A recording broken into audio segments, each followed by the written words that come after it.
Le président de la République nous a fait l'honneur de nous recevoir et nous sommes venus le voir par rapport à la situation actuelle qui traverse notre pays, spécialement en ce qui concerne le pouvoir judiciaire. Et 2 points nous ont intéressés et sur lesquels nous avons échangé avec les chefs. C'est les dépôts des propositions de loi au Parlement par des députés et également la situation socio-professionnelle des magistrats. Et c'est sur ces 2 points que nous avons échangé avec le président de la République. En ce qui concerne le premier ainsi que même le deuxième point, le président a été très attentif et il a promis de nous accompagner en ce qui concerne d'abord l'amélioration des conditions des magistrats, puisque c'est lié également à l'indépendance du pouvoir judiciaire, et il nous a confirmé sa volonté de voir un état de droit s'installer dans notre pays, lequel devra reposer sur une justice distributive, sur une justice à même de rencontrer les préoccupations de notre pays et qui devra être fondée sur l'indépendance du pouvoir judiciaire. Et pour la deuxième situation, il a également promis de nous accompagner pour que dans les jours à venir, la situation des magistrats soit relativement améliorée. Donc il a pris un engagement ferme par rapport à ces 2 points et nous en sortons très contents. Nous avons été les premiers déjà le lundi à prendre la parole pour pouvoir dénoncer ces propositions de loi. Je voudrais d'abord attirer l'attention, c'est que ce n'est pas simplement le problème des magistrats, c'est le problème de toute la nation, puisque l'indépendance dont on parle, ce n'est pas l'indépendance du magistrat comme individu. C'est certes l'indépendance du magistrat, mais dans l'intérêt d'une bonne administration de la justice. Donc c'est l'affaire de tout le monde. Et si tout le monde est impliqué, je crois que pour nous, ce serait une très bonne chose. Nous sommes ici les représentants des syndicats de magistrats. Donc je crois que qui peut parler mieux que les syndicats des magistrats représentés par les délégués. Donc là, nous représentons la totalité. Donc sinon, 99% des magistrats et nous portons leur voix. Et nous confirmons que tous les magistrats se battent depuis des années pour l'indépendance du pouvoir judiciaire. C'est depuis 2006 avec les constituants. Nous avons une constitution qui a levé des options que nous devons protéger. Ce n'est pas simplement nous, mais également tous les peuples congolais. Je remercie le chef de l'État puisque ça fait des années. La dernière fois que les représentants des magistrats ont été reçus, c'était en 1991 si je me trompe. Donc comptez vous-même. Et aujourd'hui, il nous fait l'honneur de nous écouter et sûrement également par ses promesses de prendre en compte ce que nous lui avons dit en vue de l'amélioration de la situation des magistrats, tant sur le plan social que professionnel.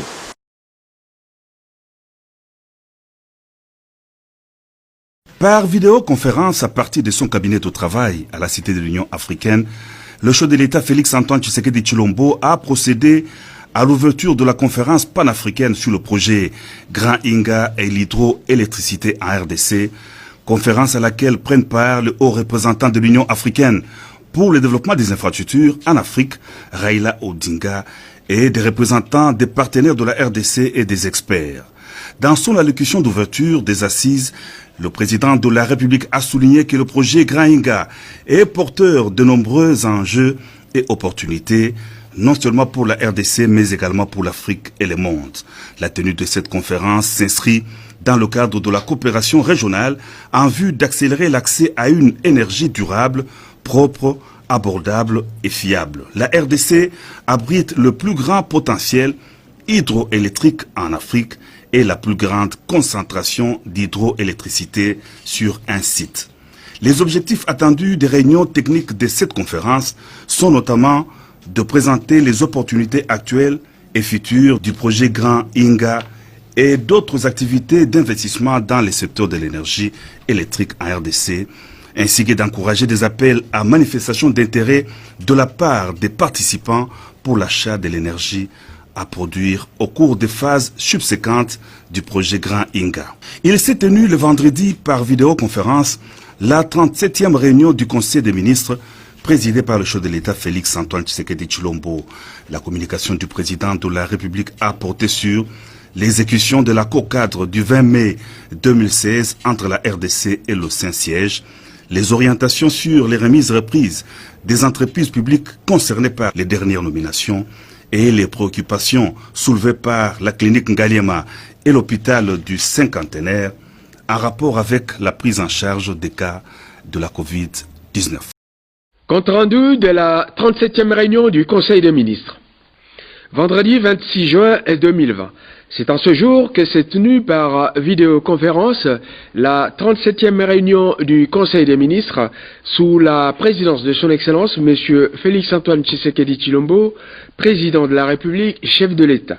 L'ordre du jour y relatif comportait 5 points, à savoir 1. Communication de son Excellence M. le Président de la République, chef de l'État.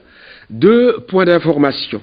3. Approbation d'un relevé des décisions du Conseil des ministres. 4. Examen et adoption des dossiers. 5. Examen et adoption des projets de texte. 1. De la communication de son Excellence Monsieur le Président de la République.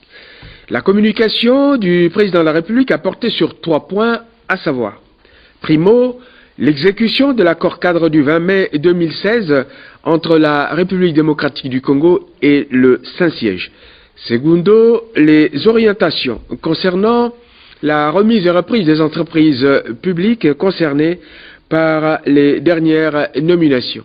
Tertio, préoccupations soulevées par les cliniques Ngaliema et l'hôpital du Cinquantenaire en rapport avec la prise en charge des cas de la Covid-19. 1. De l'exécution de l'accord cadre entre la République démocratique du Congo et le Saint-Siège. Lors de la visite du chef de l'État à Rome au mois de janvier 2019, il y a eu échange des instruments de ratification de l'accord cadre entre l'État du Vatican et la République démocratique du Congo. À cette occasion, les parties se sont accordées sur le fait que la République démocratique du Congo et la Conférence épiscopale nationale du Congo fixent de commun accord la nature, la forme ainsi que les modalités de collaboration dans divers domaines, notamment pour concourir à la réussite de la gratuité de l'enseignement initié par le chef de l'État. C'est dans ce contexte que le chef de l'État a décidé de la création d'une commission mixte qu'il présidera et qui comprendra des experts de la présidence, de la primature et ceux des ministères sectoriels concernés, en particulier ceux des Affaires étrangères, de l'EPST et des Finances. À ce sujet, le président de la République demande au Premier ministre et aux ministres concernés de faire parvenir la liste de leurs délégués pour examiner le contour de cette question avant qu'elle soit examinée au niveau du gouvernement. 2. De la remise et reprise dans les entreprises publiques. Après la signature des dernières ordonnances présidentielles nommant les mandataires publics, le chef de l'État avait instruit le ministre du portefeuille de les faire exécuter par des notifications individuelles aux intéressés et de faire procéder à l'organisation de la remise et reprise entre les mandataires entrants et ceux sortants. Le président de la République demande au Premier ministre de lui faire part du rapport d'exécution de ces instructions. 3. Du plaidoyer en faveur d'une assistance pour la clinique Ngaliema et l'hôpital du Cinquantenaire. Les responsables de ces 2 structures médicales ont sollicité l'intervention du président de la République pour le règlement de leurs créances vis-à-vis de l'État. Elles sont disposées à augmenter leur capacité d'accueil en relation avec la prise en charge des malades de la Covid-19 si des paiements sont effectués en leur faveur. Le chef de l'État a saisi le gouvernement de ses préoccupations et a chargé les ministres de la Santé et celui des Finances d'assurer le suivi de ce dossier et de faire rapport à ce propos lors du prochain Conseil des ministres, d'autant plus que le gouvernement a énormément besoin de ces structures de santé dans le cadre de la stratégie contre la Covid-19. 2. Des points d'information. Vice-premier ministre, ministre de l'Intérieur, Sécurité et Affaires coutumières. Le vice-premier ministre, ministre de l'Intérieur, Sécurité et Affaires coutumières, a exposé au Conseil les faits saillants ci-après. 1. De l'état d'esprit de la population. Sur ces sujets, on a noté l'accueil favorable de l'opinion sur le verdict du procès des travaux des 100 jours, dans la mesure où il concrétise les promesses du chef de l'État pour l'instauration de l'État de droit. À cette occasion, il a été observé dans le sud Kivu la commission des voies de fait par une partie de la population qui n'a pas accepté ce verdict, de même que des menaces proférées à l'égard des ressortissants d'une province. Le même accueil favorable a été observé à l'égard des verdicts des procès concernant les directeurs généraux de l'OVD et du FONER. Des réactions négatives d'une bonne partie de la population à l'égard des propositions de loi portant réforme du système judiciaire initiées par les honorables Aubin Minakou et Gary Sakata. Parmi ces réactions, on a constaté l'attaque des immeubles et matériels roulants des membres éminents du FCC. La controverse au sein de la société civile quant au choix du candidat président de la CENI par les confessions religieuses. La persistance de l'inquiétude et des doutes concernant la Covid-19. Du fonctionnement des institutions provinciales. Les instructions du vice-premier ministre de l'Intérieur ont été communiquées au gouverneur de province pour réactiver les activités parlementaires en concertation avec les bureaux des assemblées provinciales. On a noté également la destitution du gouverneur du Kasaï central suite à une motion de censure. 3. De la situation au plan sécuritaire.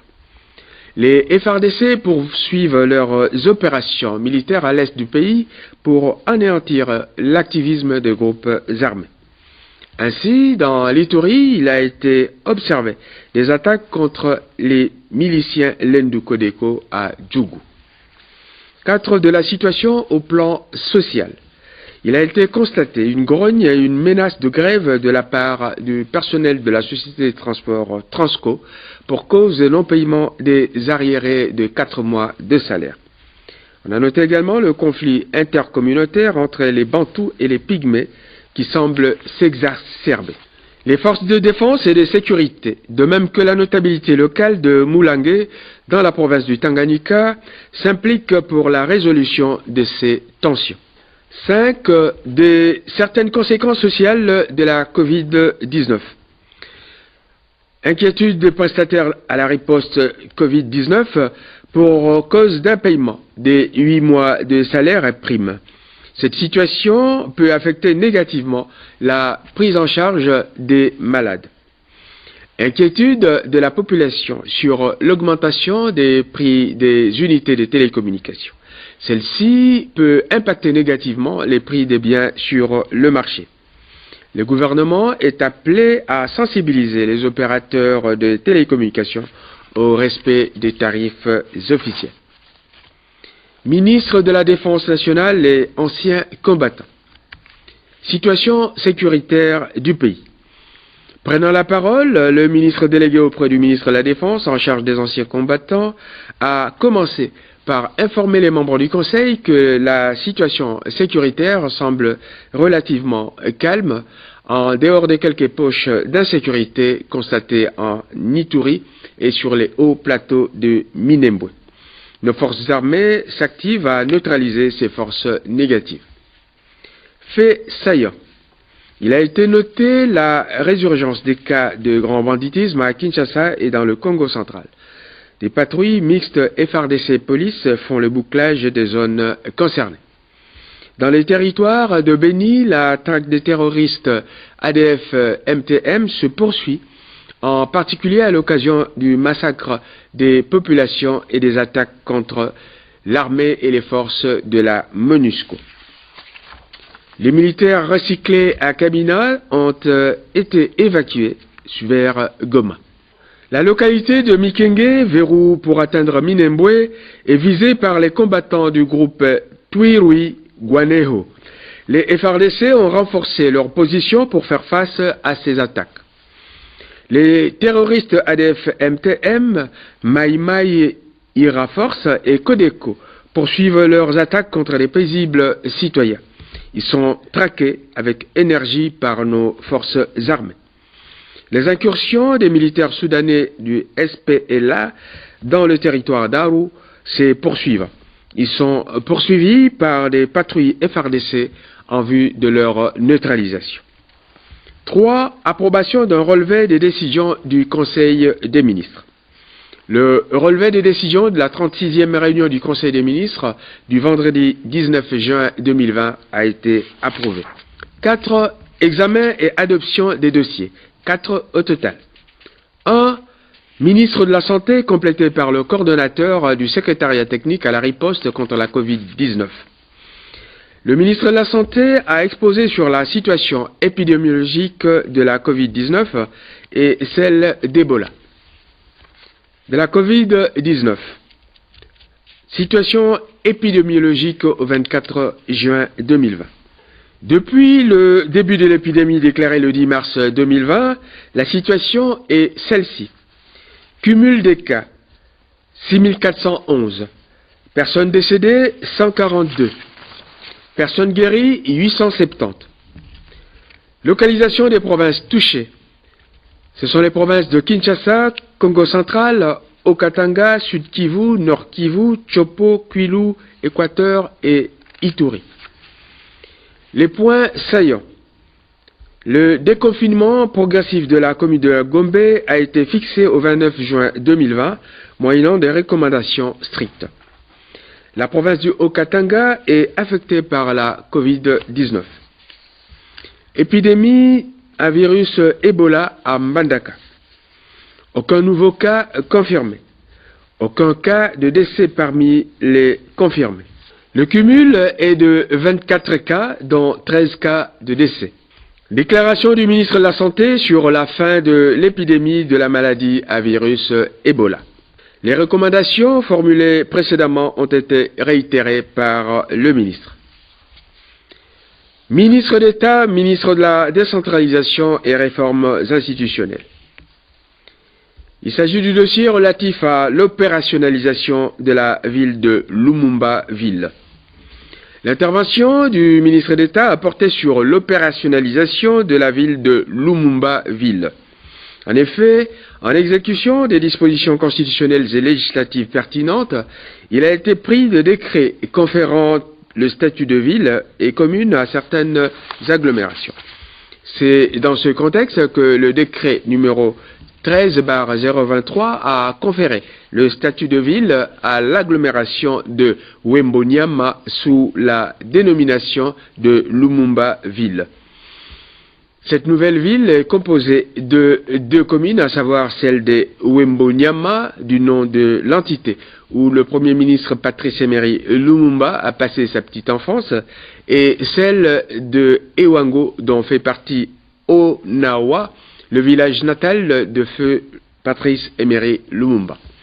Le ministre d'État estimait utile de rendre opérationnelle cette ville. Il pense que cette opérationnalisation, si elle intervenait à l'occasion du 60e anniversaire de l'accession de la République démocratique du Congo à la souveraineté nationale, sera une marque de reconnaissance de cette éminente personnalité. Il sollicite à cet effet l'accord du Conseil des ministres.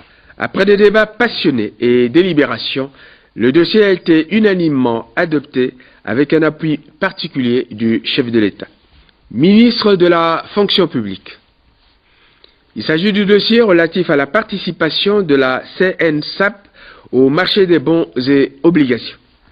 2 dossiers ont été présentés par Madame le ministre de la fonction publique, à savoir 1. Participation de la Caisse nationale de sécurité sociale des agents publics de l'État, CNSAP en sigle, au marché des bons et obligations du Trésor.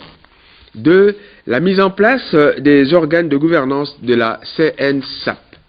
S'agissant du premier point, Madame la ministre de la fonction publique a informé les membres du gouvernement du souhait exprimé par le ministre des Finances de voir la CNSAP placer ses excédents financiers en bons du Trésor et obligations du Trésor afin qu'elle joue pleinement son rôle de placeur institutionnel.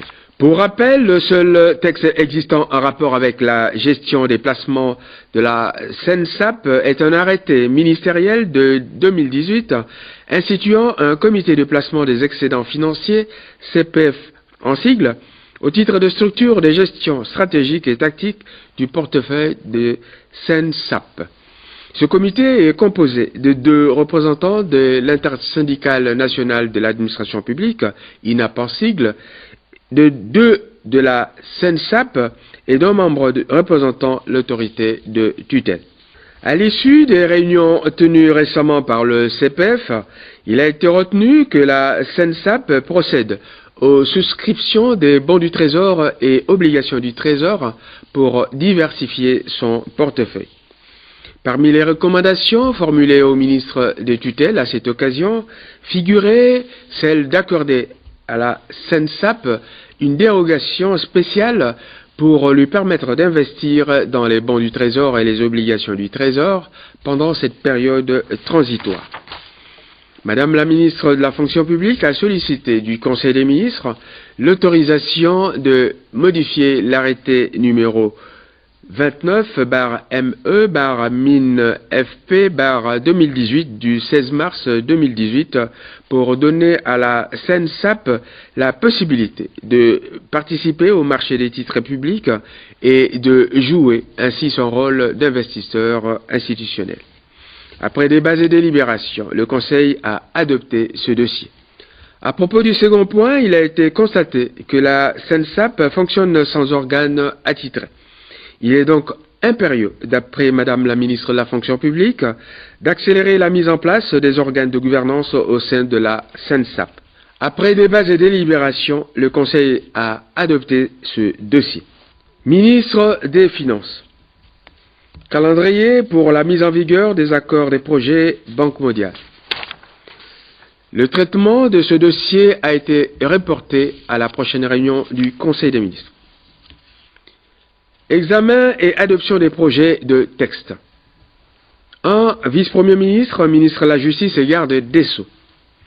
Il s'agit des observations du gouvernement sur les 3 propositions de loi initiées par les honorables députés Obemi-Nakou et Sakata, à savoir 1. Proposition de loi organique modifiant et complétant la loi numéro 13/011 du 13 avril 2013 portant organisation, fonctionnement et compétences des juridictions de l'ordre judiciaire. 2. Proposition de loi organique modifiant et complétant la loi numéro 06/20 du 10 octobre 2006 portant statut des magistrats tel que modifié et complété par la loi organique numéro 15/014 du 1er août 2015. 3. Proposition de loi modifiant et complétant la loi numéro 08/013 du 5 août 2008 portant organisation et fonctionnement du Conseil supérieur de la magistrature. Le Conseil des ministres a commencé par examiner les observations formulées au niveau de la Commission interministérielle permanente des lois et textes réglementaires sur les 3 propositions de loi initiées par les honorables Obemi-Nakou et Gary Sakata et transmis au gouvernement pour observations éventuelles conformément à l'article 130 alinéa 3 de la Constitution. Après avoir été informé au cours du débat que l'Assemblée nationale était déjà en possession des observations du gouvernement sur ces propositions de loi depuis le 18 juin 2020, à l'initiative personnelle du vice-premier ministre, ministre de la Justice et garde des Sceaux, le Conseil des ministres a jugé inopportune de poursuivre l'examen de cette question, laissant la procédure parlementaire en cours se poursuivre à l'Assemblée nationale. Ministre de l'économie nationale. Madame la ministre de l'économie a exposé sur 2 projets d'arrêté ministériels. Le premier fixe la nomenclature des activités et les modalités de modification du numéro d'identification nationale. Le second est relatif à la modification de l'arrêté ministériel numéro 029/CAB-MIN-ECO et COM/013 du 2 octobre 2013 portant création, organisation et fonctionnement du comité de suivi des prix de produits de première nécessité. Ces projets avaient reçu le quitus de la Commission des lois et règlements. Après débat et délibération, le Conseil des ministres a adopté les 2 projets d'arrêté ministériel. Ministre de l'Environnement et Développement durable. Le ministre a présenté au Conseil, en vue de son adoption, le projet de loi autorisant la ratification de l'amendement de Kigali au protocole de Montréal sur les substances qui appauvrissent la couche d'ozone.